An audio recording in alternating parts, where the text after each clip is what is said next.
예고드린 대로 이 콘텐츠는 삼성에 대한 희망적 내용을 담고 있습니다. 시청에 다소 불편하시더라도 최대한 객관적인 시선을 견지하기 위해 노력했습니다. 이에 유의해서 시청해 주시길 바랍니다. 안녕하세요. 지난 2회 동안 삼성이 TSMC와 경쟁하기 어려운 이유에 대해서 말씀을 드렸습니다. 제가 근거로 들었던 이유는 두 가지인데요. 오랜 기간 동안 쌓아놓은 공고한 IP 얼라이언스와 삼성에 비해 압도적인 IP 수가 그 첫째였습니다.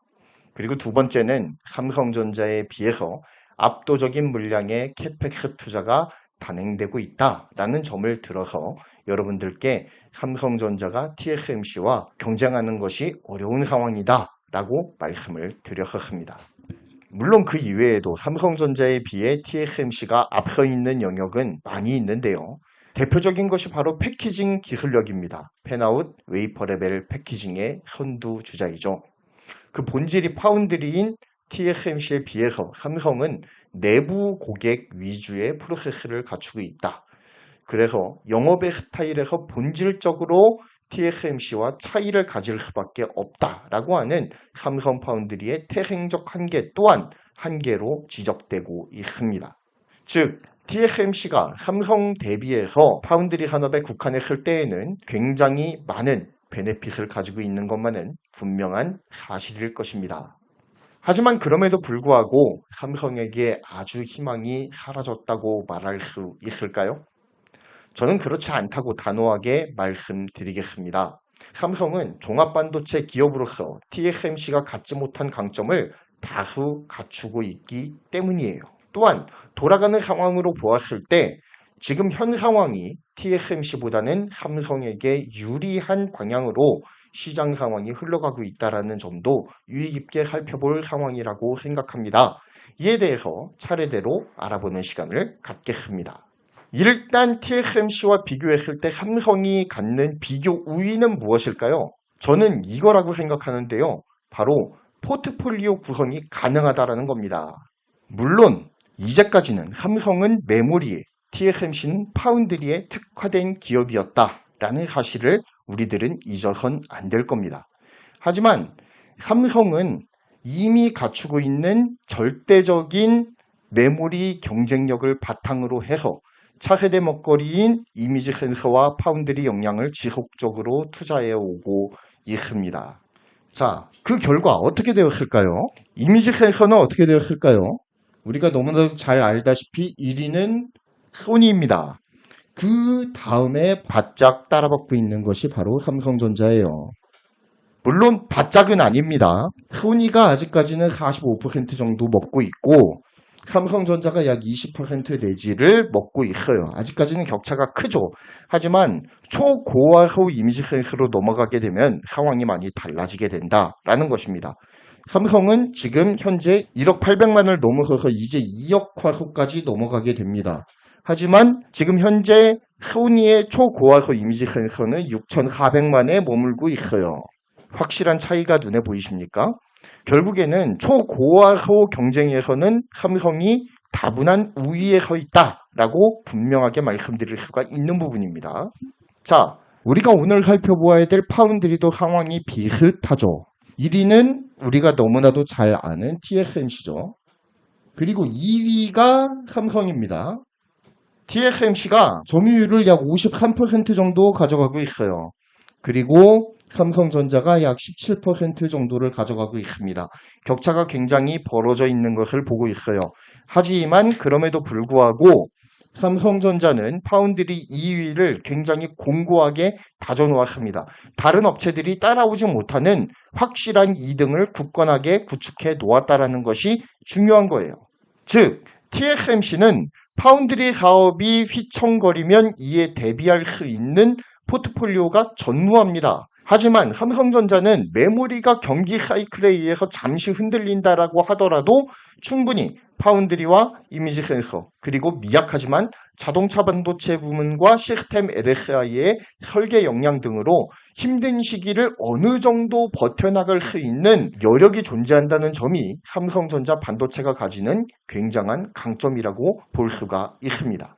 또한 적자와 이분 포인트를 전전하면서 시너지를 전혀 내지 못하고 있었던 하만이 전장과 통신기술과의 융합을 이룸을 통해서 본격적으로 이득 구간으로 들어섰다는 점 또한 고무적이죠. 삼성이 2017년 비전 2030을 주창하면서 주요 사업 영역으로 파운드리와 이미지 센서 그리고 전장 부문을 꼽은 바가 있죠. 파운드리와 전장 부문은 최근 투자 구간에서 수익 구간으로 전환에 성공을 했습니다. 또한 이미지 센서는 메모리 반도체와 굉장히 유사한 공정 구조를 갖추고 있어요. 그렇기 때문에 꽤 빠른 속도로 시장에 안착하는 데에 성공을 했습니다.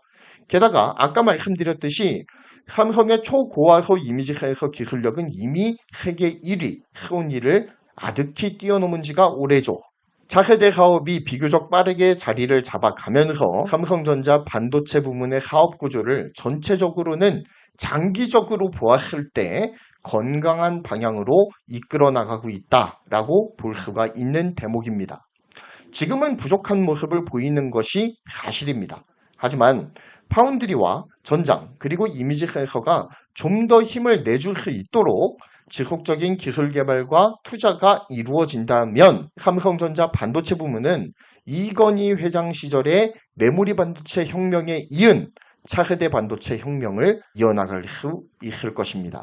그리고 사실 파운드리 시장이 반도체 기업들의 기술 전쟁의 장으로 떠오르면서 화제의 중심으로 떠오른 것은 분명한 사실입니다. 하지만 시장 규모로만 따져보았을 때는 아직까지는 메모리 반도체 사업의 3분의 1 정도의 사업 규모를 가진 시장이에요.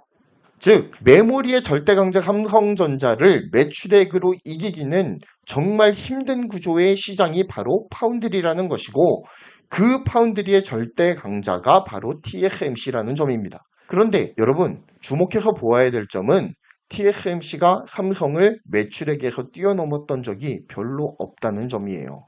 왜 그럴까요? 삼성전자는 메모리의 절대 강자이기 때문입니다.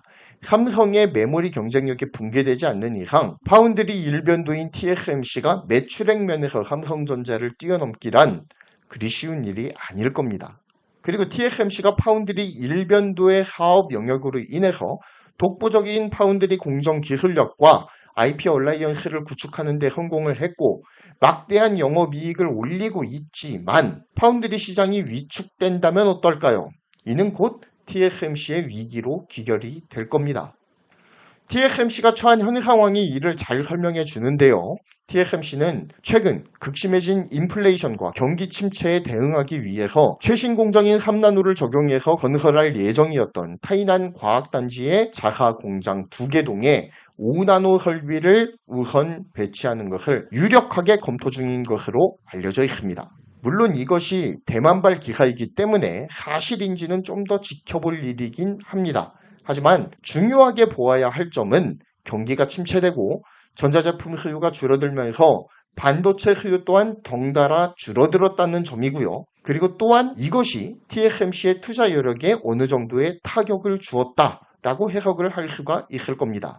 한마디로 얘기해서 TSMC의 유일한 먹거리인 비메모리 반도체의 주문량 자체가 줄어들고 있다는 점이에요. 이에 따라서 TSMC의 매출액 또한 줄어들 것으로 전망되고 있습니다. TSMC에게 있어서 매출액의 하락은 곧 투자 여력의 하락을 의미하죠. 폭발적으로 3나노 캐펙스를 늘리는 데 필요한 투자금이 부족해질 수밖에 없습니다. 불경기라는 폭탄을 맞은 반도체 업계 그리고 TSMC가 할 수 있는 일이라고는 공정 단가를 올려서 수익성을 제고하고 투자 일정을 조정하는 등의 매우 제한적인 조치만이 가능한 상황입니다. 이 상황에서 TSMC가 할 수 있는 일이 뭐가 있을까요? TSMC가 갑자기 미쳐서 메모리 캐파를 겁나게 많이 확보해서 삼성과의 메모리 전쟁을 치를 수가 있겠습니까?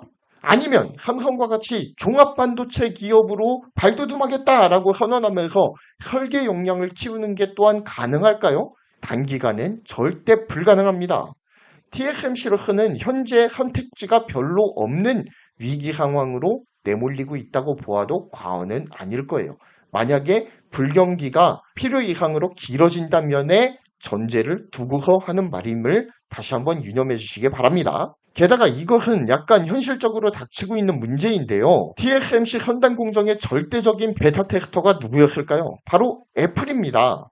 애플조차 배신 조짐을 보이고 있어요. 물론 거래선을 TSMC에서 삼성으로 바꾼 건 아닙니다. TSMC는 애플이라는 압도적인 고객을 갖추고 있습니다. 매년 출시되는 아이폰 신제품 라인업은 억 단위로 팔려나가는 베스트셀러 중에 베스트셀러예요. 아이폰이 억 단위로 팔린다라는 것은 곧 TSMC가 독점적으로 만드는 A 시리즈 칩셋의 숫자가 억 단위다라는 말과 일맥상통한다라고 볼 수 있어요.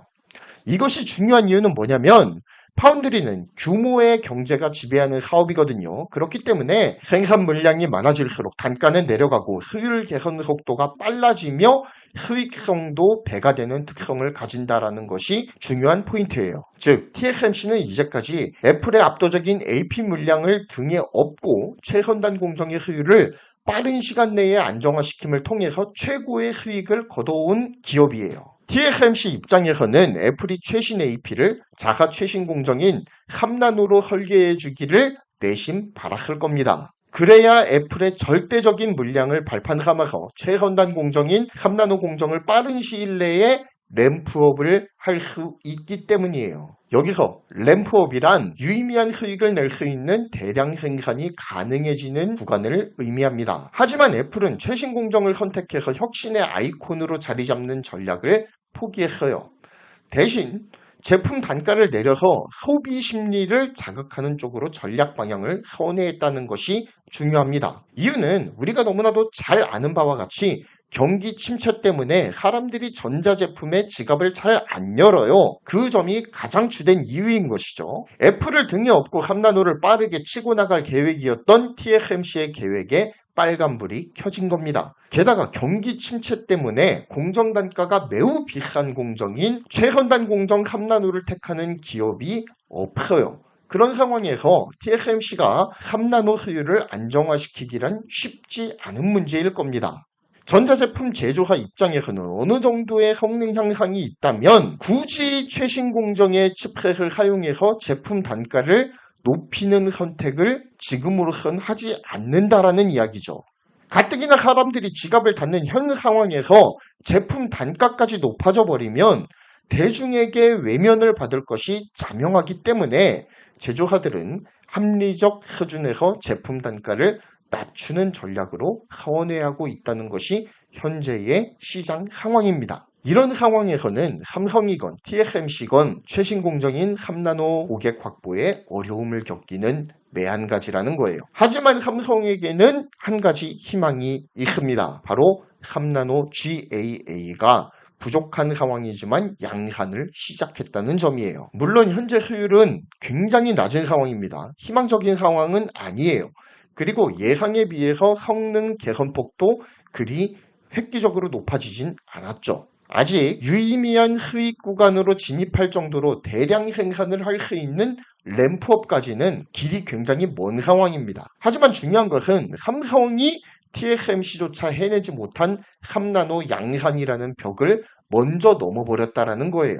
또한 삼성에게는 너무나도 좋은 베타 테스터가 존재하죠. 바로 삼성의 엑시노스입니다. TSMC의 경우 신공정을 개발하더라도 이를 고객들이 선택해주지 않으면 수요가 형성되기까지 기다릴 수밖에 없겠죠. 그만큼 수요를 안정화에도 어려움을 겪을 수밖에 없습니다. 지금 TSMC가 3나노 공정 안정화에 어려움을 겪고 있는 이유 또한 신규 대형 고객이 유입되지 않기 때문인 점이 커요. 하지만 삼성 같은 경우에는 신공정의 개발 시기에 맞추어서 엑시노스가 최신 공정을 적용한 설계를 해주니까 신공정의 성능을 검증하고 테스트할 수 있는 베타 테스트가 가능하다는 강점이 있습니다. 물론 하나노 공정과 같은 불황화가 일어나기도 합니다만 양화가 고객사 유치에 어려움을 겪고 있는 지금과 같은 경우라면 이야기가 약간 달라지죠. 삼성전자가 신공정의 베타 테스트에 대해서 더 유리한 고지를 점할 수 있다는 점이 삼성이 종합반도체 기업으로서 가진 저력이라고 생각합니다. TSMC보다 먼저 3나노 공정을 안정시킬 수 있는 기회를 삼성이 잡았습니다. 3나노 공정의 개발과 양산 시기에서 TSMC를 앞선 삼성전자, 엑시노스와 퀄컴 물량을 등에 업고 3나노 GAA 램프업을 빠르게 달성한다면 적어도 3나노 공정에서는 TSMC를 뛰어넘을 수 있는 교두보를 확실하게 마련할 수 있을 겁니다. 물론 공정 하나에서 승리했다고 해서 파운드리 전쟁 전체를 승리했다고 볼 수는 없습니다.